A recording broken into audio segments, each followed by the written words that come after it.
मैं शाकिर यादव। हम पिछले वीडियो का बहुत कमेंट्स देखे तो काफ़ी लोगों ने कहा कि सर आप अपना इंट्रोडक्शन नहीं दे रहे हैं। बच्चों, कोई टीचर किसी इंट्रोडक्शन का मोहताज नहीं होता, केवल आप उसकी दी हुई शिक्षा पर ध्यान दीजिए, अपने आप में मुझे जान जाएंगे मैं कौन हूँ। अब बीच बीच वीडियो में बताता रहता हूँ अपने नाम के बारे में और मैं कहाँ से बिलोंग करता हूँ। इससे ये ज़्यादा महत्वपूर्ण नहीं है, ये महत्वपूर्ण है कि मैं जो पढ़ा रहा हूँ आपको समझ में आ रहा है कि नहीं आ रहा है। तो हम चलते हैं टॉपिक पर। पिछले वीडियो हमने छोड़ा था आपको प्रोनाउन को लेकर और प्रोनाउन के बारे में बताया था और ये बताया था कि पर्सनल प्रोनाउन क्या होते हैं, इंडेफिनिट प्रोनाउन क्या होते हैं और बताया था आपको डेमोन्स्ट्रेटिव प्रोनाउन। आज हम बताएंगे आपको रिलेटिव प्रोनाउन के बारे में। फिर वही टॉपिक एक बार थोड़ा रिवीजन करना चाहता हूं, जो बच्चे ना देखें फिर समझ लो। जब कोई टॉपिक या हेडिंग पढ़ी जाती है तो उससे मालूम हो जाता है कि हम क्या अध्ययन कर रहे हैं। आज हमारा जो टॉपिक होगा रिलेटिव प्रोनाउन। अब देखिए, रिलेटिव प्रोनाउन अपने आप मालूम हो जा रहा है आपका रिलेशन बना रहा है। ये क्या बना रहा है? ये रिलेशन बना रहा है, संबंध बना रहा है। तो इसका जो इसकी हिंदी जो होती है क्या होता है? संबंध वाचक सर्वनाम। अब आप देखिए, यह कहीं ना कहीं संबंध बताएगा, ये संबंध बनाएगा। यह प्रोनाउन कहीं ना कहीं संबंध बताएगा। क्या समझाएगा? तो इसकी परिभाषा होती है ऐसा सर्वनाम जो किसी भी वाक्य में प्रयुक्त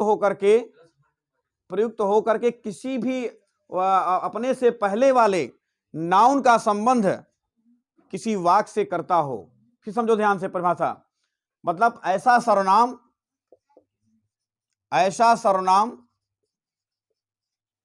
जो वाक्य में प्रयुक्त होकर उसी वाक्य में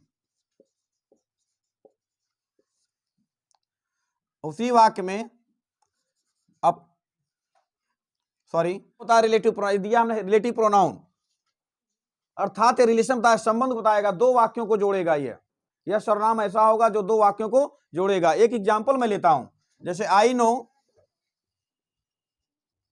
the boy who came here. अब देखिए यहां पर एक शब्द ऐसा आया है हु देख रहे हैं ना? यह जो हु शब्द आया है, यह शब्द इसलिए आया है, देखो यहां पर इस वाक्य के संबंध को बता रहा है। यहां पर देखिए, इस बॉय के बारे में बता रहा है,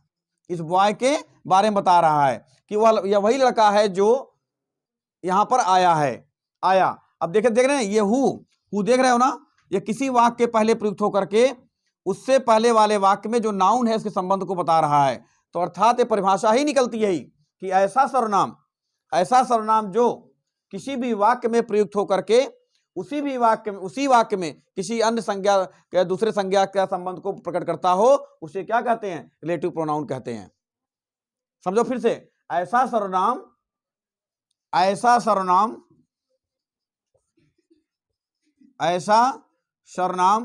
जो किसी वाक्य में प्रयुक्त होकर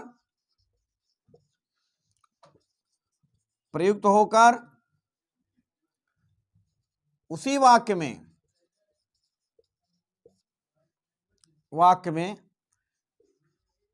किसी संज्ञा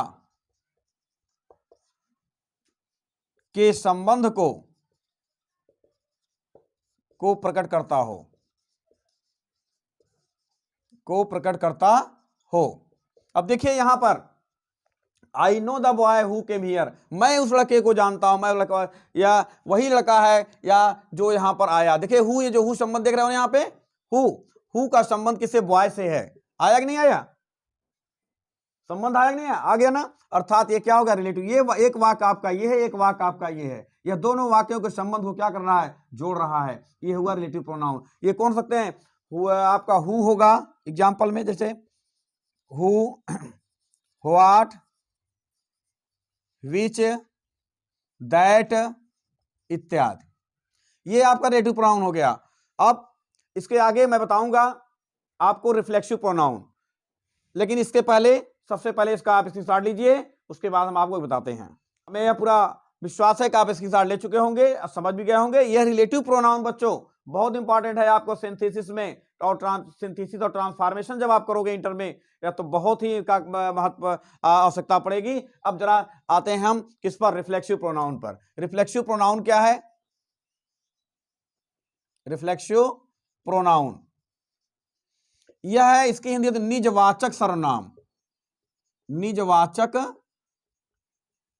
सर्वनाम, जरा बताइए, फिर आ गया, देखिए शब्दों में आ गया, यहां नहीं समझ पा रहे हो, यहां समझो। निज, निज का मतलब स्वयं, निजी, निजी मतलब कोई ऐसा सर्वनाम आएगा जो निज मतलब कि अपनत्व का प्रकट करेगा, निज का प्रकट करेगा, निज का भाव प्रकट हो जाएगा। तो देखिए ये बनाए जाते हैं। कुछ प्रोनाउन ऐसे होते हैं, जैसे आपको कुछ नहीं करना है इसमें, माई हुआ, अवर हुआ, सॉरी योर हुआ, हिम हुआ, हर हुआ, देम हुआ, इट हुआ, केवल इसी में सेल्फ या सेल्फ लगाना है आपको। केवल इसी में आपको यही जोड़ना है, यह अपने आप रिफ्लेक्सिव प्रोनाउन बन जाएगा। रिफ्लेक्सिव प्रोनाउन बन जाएगा। My self, our self, your self, him self, her self, them self, it self. अब प्रश्न यह उठता है, इसका प्रयोग हम करते कहां हैं? इसका प्रयोग हम करते कहां हैं? इसका प्रयोग बच्चों वहां करते हैं जहां पर कर्ता स्वयं ऑब्जेक्ट हो। मतलब कैसे, मतलब ऑब्जेक्ट मतलब फिर समझने का प्रयास करो। कर, जैसे आप कभी वाक्य बनाते हो, मैं किताब पढ़ता हूं, तो किताब पढ़ने वाला मैं हो गया, और ऑब्जेक्ट क्या हो गया? किताब हो गया आपका। अब ध्यान दीजिए बात को, लेकिन जब बात ये आती है कि I hurt myself, I hurt myself, मैंने अपने आप को क्या किया? हर्ट किया। अब देखिए, मैं ही करता हुआ और माई सेल्फ, मैं ही ऑब्जेक्ट हुआ। देखिए ये चाकू हमने लिया और स्वयं मैं अपने मार रहा हूं, तो कर्ता कौन हुआ? मैं हुआ, और ऑब्जेक्ट कौन हुआ? स्वयं मैं हो गया। तो मैं स्वयं अपने आप को कर रहा हूं। जैसे आई किल्ड हिमसेल्फ, मैंने स्वयं, sorry I killed my self. अब देखिए मैंने मार डाला, मैं अपने आप को स्वयं मार डाला। अब आप बताइए, यहां पर कर्ता मैं हुआ और स्वयं जो यहां पर ऑब्जेक्ट भी मैं हो गया। तो इसका प्रयोग तब होता है जब कर्ता स्वयं ऑब्जेक्ट हो जाए, तो वहां पर इसका प्रयोग होता है। इसको बता दे, एक बात और बता दूं आपको, इसका प्रयोग इंफैटिक की तरह भी हो जाता है। इंफैटिक सर्वनाम होता है दृढ़वाचक सर्वनाम, दृढ़ सूचक सर्वनाम, इंफैटिक प्रोनाउन। अब देखिए इंफैटिक प्रोनाउन क्या होता है? इसकी हिंदी दृढ़ सूचक सर्वनाम। क्या होता है? दृढ़ सूचक सर्वनाम।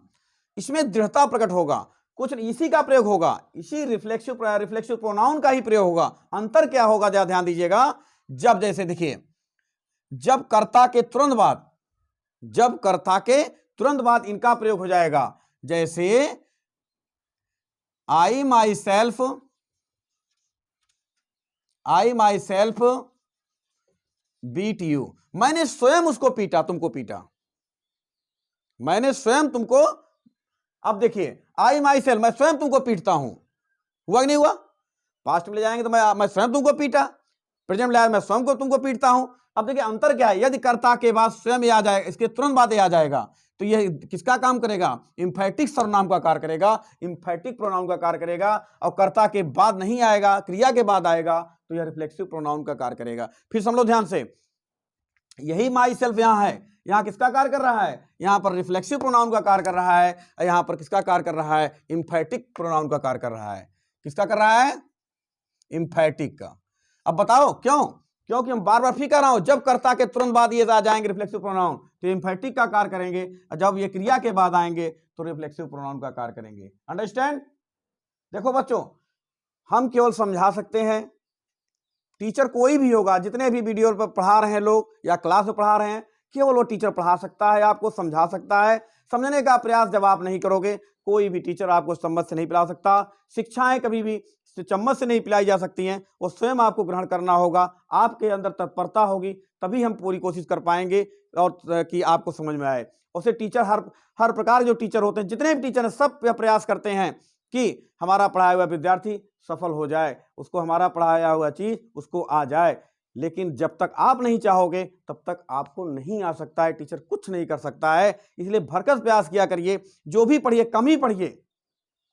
आप 1 घंटे के बजाय आधा घंटे ही पढ़िए, आप 10 घंटे के बजाय 5 घंटे ही पढ़िए, लेकिन एकाग्रता के साथ ही पढ़िए, क्योंकि आप जानते हो एकाग्रता ही साक्षात्कार की कुंजी होती है। जिस दिन आपके अंदर कंसंट्रेशन आ जाएगा, उस दिन आपका 10 घंटा के बराबर 10 घंटा जो है 2 घंटे के बराबर हो जाएगा।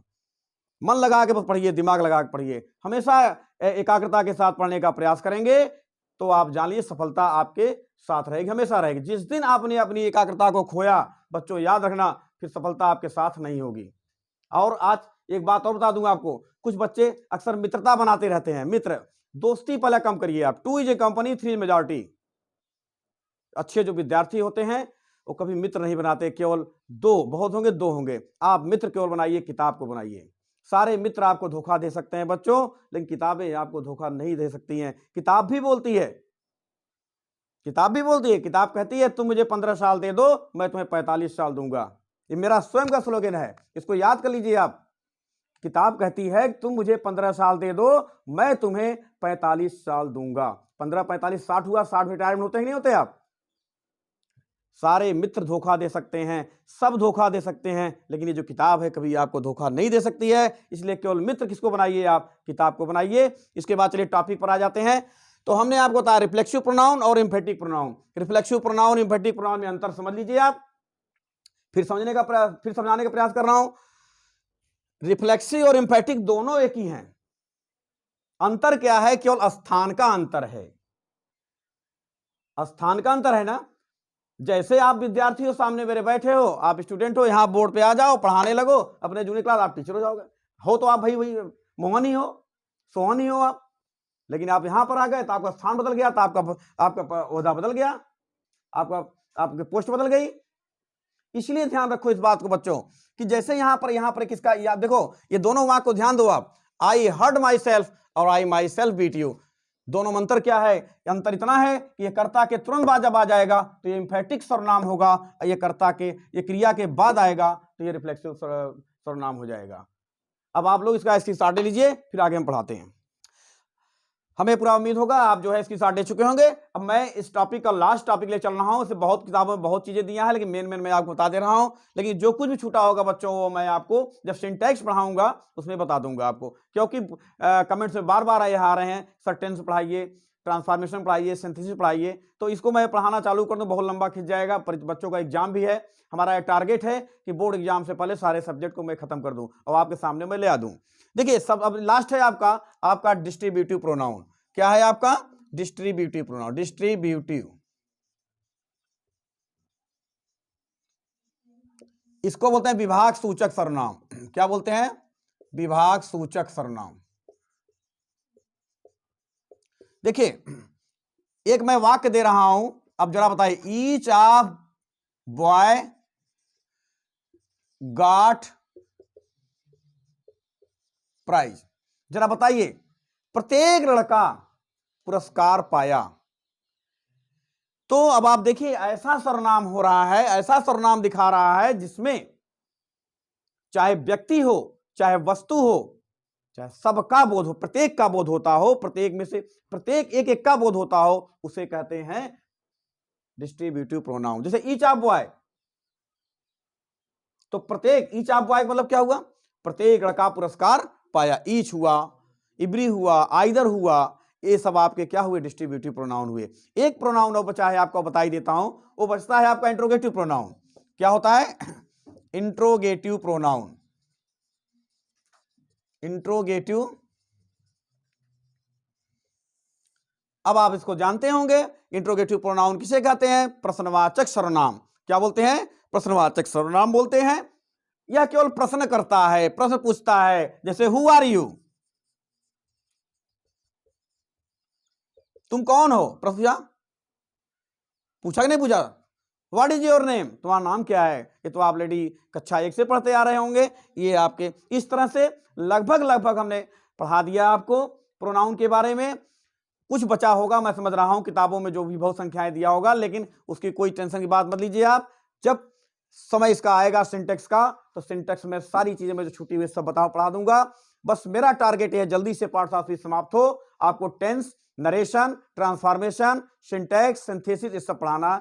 और बस बशर्ते ये है कि कुछ लोग ये सोच रहे होंगे सर यही पढ़ा रहे हैं, भैया छत पर चढ़ने के लिए सीढ़ी की आवश्यकता होती है, डायरेक्ट छत पर नहीं चढ़ना चाहिए, ये स्टेप वाइज जाना चाहिए। Thank you. यदि मेरा यह वीडियो पसंद आए तो सब्सक्राइब जरूर करिएगा, और मैं अपने पूरा प्रयास किया है कि आपको समझ में आए, इसका नोट्स बना लीजिएगा। जैसा भी कुछ भी हमारी आलोचना करनी हो या हमारी तारीफ करनी हो, आप कमेंट्स के द्वारा आप जरूर करिए, सब्सक्राइब करिएगा। Thank you.